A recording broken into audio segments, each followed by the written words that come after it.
Hello friends, welcome to our channel. Friends, Telangana జిల్లా court and హైకోర్టుకి సంబంధించి ఆఫీస్ సబార్డినేట్ ప్రాసెస్ సర్వర్కి సంబంధించినటువంటి పరీక్షల్లో రిపీటెడ్గా రావడానికి అవకాశం ఉన్నటువంటి జీకే క్వశ్చన్స్కి సంబంధించినటువంటి డీటెయిల్స్ అయితే చూద్దాము. సో వీడియో చూస్తున్నటువంటి వారు వీడియోని లైక్ చేసి మీ ఫ్రెండ్స్కి షేర్ చేయండి. ఫస్ట్ టైం మన ఛానల్ని విజిట్ చేస్తే సబ్స్క్రైబ్ చేసుకొని బెల్ సింబల్ని యాక్టివేట్ చేసుకోండి. తెలంగాణ జిల్లా కోర్ట్ అండ్ హైకోర్టుకి సంబంధించి ఇంకా మనకి ఆఫీస్ సబార్డినేట్ అలాగే ప్రాసెస్ సర్వర్కి సంబంధించినటువంటి ఉద్యోగాలకి ఎగ్జామ్స్ అయితే జరగాల్సి ఉంది. మే నెలలో మనకి ఎగ్జామ్స్ కండక్ట్ చేసే అవకాశం అయితే ఉంది. ఈ పోస్టులకి ప్రిపేర్ అయ్యేటువంటి అభ్యర్థులు మేము మీకు ప్రొవైడ్ చేస్తున్నటువంటి ఈ కోర్సెస్ని తీసుకొని మీ యొక్క ప్రిపరేషన్ అయితే కొనసాగించండి. మీరు ఈ మెగా కోర్స్ తీసుకున్నట్లయితే 399 రూపీస్కి ఇక్కడ మెన్షన్ చేసినటువంటి కోర్సెస్తో పాటు వీడియో క్లాసెస్కి సంబంధించినటువంటి కోర్సెస్ కూడా మీరు పొందవచ్చు. వీడియో క్లాసెస్ తెలుగు మీడియంలో ఉంటాయి. మిగిలినటువంటి టెస్ట్ సిరీస్ కానీ పీడిఎఫ్ మెటీరియల్స్ కానీ మీకు తెలుగు అండ్ ఇంగ్లీష్ మీడియంలో అయితే ఉంటాయి. లేదు మీకు సపరేట్గా కావాలి అనుకుంటే పీడిఎఫ్ మెటీరియల్స్కి సంబంధించినటువంటి కోర్స్ 199 రూపీస్కి తీసుకోవచ్చు. 25 మాక్ టెస్ట్లు ఉన్నాయి, చాలా హెల్ప్ అవుతాయి. 199 రూపీస్కి తీసుకోండి. ఇంగ్లీష్ టెస్ట్ సిరీస్ ఉంది, 99 రూపీస్కి మీరు పొందవచ్చు. సో డిస్క్రిప్షన్లో మీకు బీఎస్కే జాబ్స్ అని చెప్పేసి యాప్ లింక్ ఉంటుంది. మీరు యాప్ని డౌన్లోడ్ చేసుకున్న తర్వాత హోమ్ పేజ్లో టీఎస్ ఎగ్జామ్స్ అని చెప్పేసి బాక్స్ ఉంటుంది. అందులో ఈ కోర్సెస్ ఉంటాయి. టెస్ట్ సిరీస్లోనేమో ఈ 2 టెస్ట్ సిరీస్లు ఉంటాయి, తీసుకోండి. ఫస్ట్ క్వశ్చన్ వచ్చేసి, ప్రాచీన భారత చరిత్రపై రచనలు చేసినటువంటి వారిలో మొదటి వారు ఎవరు అని చెప్పేసి అడిగారు. Who are the first to write about ancient Indian history అని చెప్పేసి మనకి క్వశ్చన్ అయితే రావడం జరిగింది. రైట్ ఆన్సర్ వచ్చేసి గ్రీకులండి. సో గ్రీక్స్ ఎవరైతే ఉన్నారో వీరు భారత చరిత్రపై, ప్రాచీన భారత చరిత్రపై రచనలు చేసినటువంటి వారిలో మొదటి వారని చెప్పుకోవచ్చు. నెక్స్ట్ క్వశ్చన్, బౌద్ధ సన్యాసులను పీడించినటువంటి ప్రాచీన భారతదేశపు ఫండి నిష్ఠ బ్రాహ్మణ రాజు ఎవరు? Which orthodox Brahmin ruler of ancient India persecuted Buddhist monks అని చెప్పేసి అడిగారు. సో రైట్ ఆన్సర్ వచ్చేసి పుష్యమిత్ర శుంగ అండి. సో ఈ పుష్యమిత్ర శుంగ ఎవరైతే ఉన్నారో బౌద్ధ సన్యాసులను పీడించినటువంటి ప్రాచీన భారతదేశపు ఫండి నిష్ణ బ్రాహ్మణ రాజు అనమాట. ఓకే, సో ఇంపార్టెంట్ బిట్ ఇది. Next question, coastal vulnerability index సివిఐను హైదరాబాద్లో ఎవరు విడుదల చేశారు?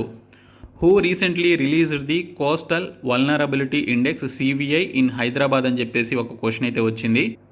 సో దీనికి సంబంధించిన రైట్ ఆన్సర్ వచ్చేసి ఇండియన్ జాతీయ సముద్ర సమాచార సర్వీసుల కేంద్రం, Indian national centre for ocean information services అనేటువంటి డిపార్ట్మెంట్ వారు ఈ కోస్టల్ వల్నరబిలిటీ ఇండెక్స్ సివిఐని రిలీజ్ చేయడం జరిగింది. నెక్స్ట్ క్వశ్చన్, విమాన దుర్ఘటనలకు సంబంధించినటువంటి నోడల్ మంత్రిత్వ శాఖ ఏది? Which ministry is the nodal ministry for aviation accidents అని చెప్పేసి అడిగారు. రైట్ ఆన్సర్ వచ్చేసి పౌర విమానయాన మంత్రిత్వ శాఖ అండి. సివిల్ ఏవియేషన్ మినిస్ట్రీ ఏదైతే ఉందో, సో ఈ డిపార్ట్మెంట్ వారు మనకి విమాన దుర్ఘటనలకు సంబంధించినటువంటి నోడల్ మంత్రిత్వ శాఖని చూసుకునేటువంటి పర్టికులర్ డిపార్ట్మెంట్. నెక్స్ట్ క్వశ్చన్, క్రింది వివరణ చదవండి అని చెప్పేసి అడిగారు. రీడ్ ది ఫాలోయింగ్ స్టేట్మెంట్స్ అని చెప్పేసి ఇచ్చారు. సో ఇక్కడ చూసుకుంటే భూ విజ్ఞాన పరంగా ప్రపంచంలో భారత ద్వీపకల్పము ఒక పురాతనమైనది. అంటే geographically the Indian peninsula is one of the oldest land masses in the world అని చెప్పేసి క్వశ్చన్ అయితే ఉంది. దీనికి సంబంధించిన స్టేట్మెంట్ ఉంది. సో ఇది రైట్ స్టేట్మెంటే. తర్వాత ద్వీపకల్ప పీఠభూమి వాలు నైరుతి దిశలో ఉంది. Okay, the peninsular plateau slopes towards the south west అని చెప్పేసి ఇచ్చారు. సో ఇది రాంగ్ స్టేట్మెంట్. తర్వాత భారత ద్వీపకల్పంలోని అనేక నదులు బంగాళాఖాతంలోనికి ప్రవహిస్తాయి. Many rivers in the Indian peninsula flow into the Bay of Bengal అని చెప్పేసి ఇక్కడ మనకి 3 స్టేట్మెంట్స్ ఇచ్చారు. ఫస్ట్ స్టేట్మెంట్ కరెక్ట్ అయినటువంటి statement, second statement wrong statement and third statement correct అనమాట. So first statement and third statement correct కాబట్టి so మనకి 1 and 3 అనేది రైట్ ఆన్సర్ కాబట్టి సో ఫస్ట్ ఆప్షన్ దీనికి సంబంధించినటువంటి కరెక్ట్ స్టేట్మెంట్స్గా చెప్పుకోవాలి. నెక్స్ట్ క్వశ్చన్, ఇండియాలో ఏ ప్రాంతంలో పొడి చలికాలాన్ని ఎదుర్కొనవచ్చు? In which region of India can dry winter be expected అని చెప్పేసి ఇచ్చారు. సో ఇది చూసుకుంటే డ్రై వింటర్ని మనం తమిళనాడు రాష్ట్రంలో ఎక్స్పెక్ట్ చేయొచ్చు అనమాట. సో ఇండియాలో పొడి చలికాలాన్ని ఎదుర్కొనేటువంటి ప్రాంతం తమిళనాడు ప్రాంతం. నెక్స్ట్ క్వశ్చన్ చాలా ఇంపార్టెంట్ బిట్ ఇది. కావేరీ నది ఏ రాష్ట్రాల గుండా ప్రవహిస్తుంది? Through which states does the Kaveri river flow అని చెప్పేసి ఇచ్చారు. సో ఇది చూసుకున్నట్లయితే కర్ణాటకలో పుడుతుంది, ఆ తర్వాత కేరళ తమిళనాడులో ప్రవహిస్తుంది అనమాట.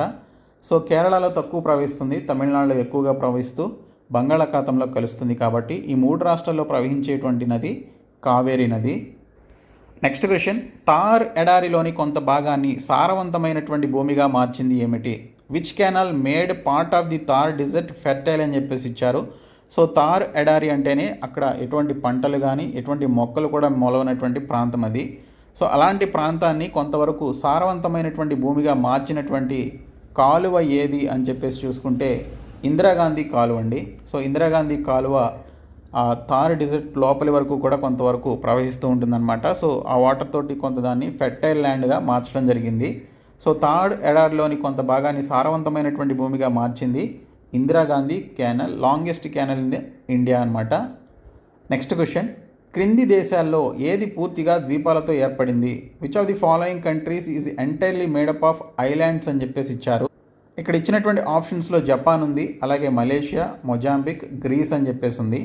సో ఇక్కడ మనకి మలేషియా, మొజాంబిక్, గ్రీస్ ఇవి కూడా మనకి కొంతవరకు ద్వీపాలతో ఏర్పడినటువంటి దేశాలైనా కూడా ఎక్కువ ద్వీపాలతో లేదా పూర్తిగా ద్వీపాలతో ఏర్పడినటువంటి దేశం ఖచ్చితంగా జపాన్ దేశం అనే చెప్పుకోవాలి. దాని యొక్క మ్యాప్ చూసుకుంటే చాలా ద్వీపాలు అయితే ఉంటాయి. ఓకే, సో కాబట్టి జపాన్ అనేది దీనికి సంబంధించిన right answer.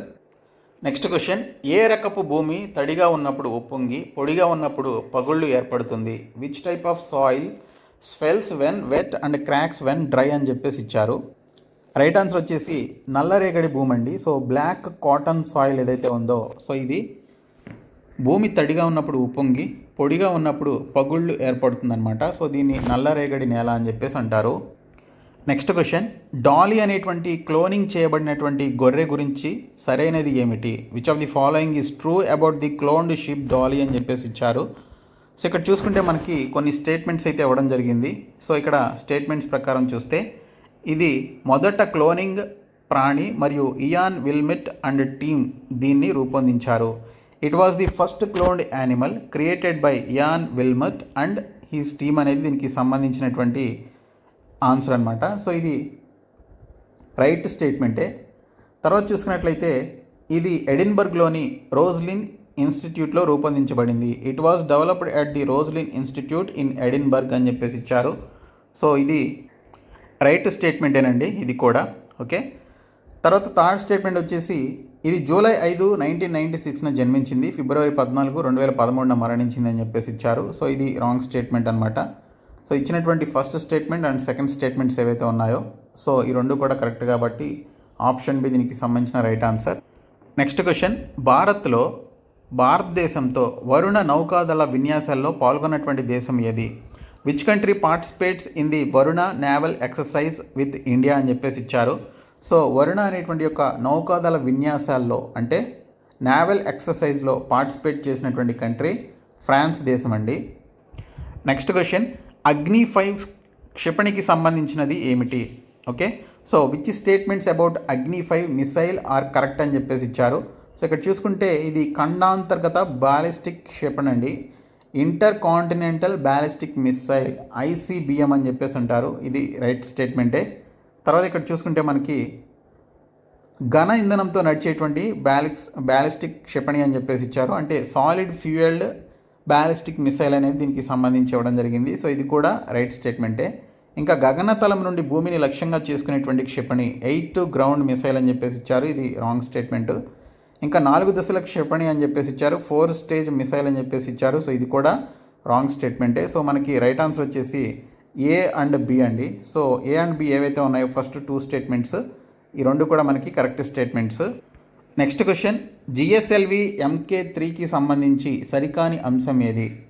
Which is incorrect about GSLV MK3 అని చెప్పేసి ఇచ్చారు. సో సరికానటువంటి అంశం వచ్చేసి ఇది 3 దశల అధిక బరువు మోసేటువంటి వాహనం, 3 స్టేజ్ హెవీ లిఫ్ట్ వెహికల్ అని చెప్పేసి ఇచ్చారు. ఇది రాంగ్ స్టేట్మెంట్. సో ఇక్కడ మనకి కరెక్ట్ స్టేట్మెంట్స్ దీన్ని DRDO అభివృద్ధి చేసింది, రైట్ స్టేట్మెంటే. చంద్రయాన్ 2 దీనివల్ల ప్రయోగించబడింది అని చెప్పేసి ఇచ్చారు. ఇది కూడా కరెక్ట్ స్టేట్మెంటే. భూస్థిర కక్షలో ఉపగ్రహాలను ఉంచడానికి ఉపయోగపడుతుంది. సో ఇది కూడా కరెక్ట్ స్టేట్మెంటే కాబట్టి సో ఇక్కడ మనకి రాంగ్ స్టేట్మెంట్ వచ్చేసి ఇన్కరెక్ట్ స్టేట్మెంట్.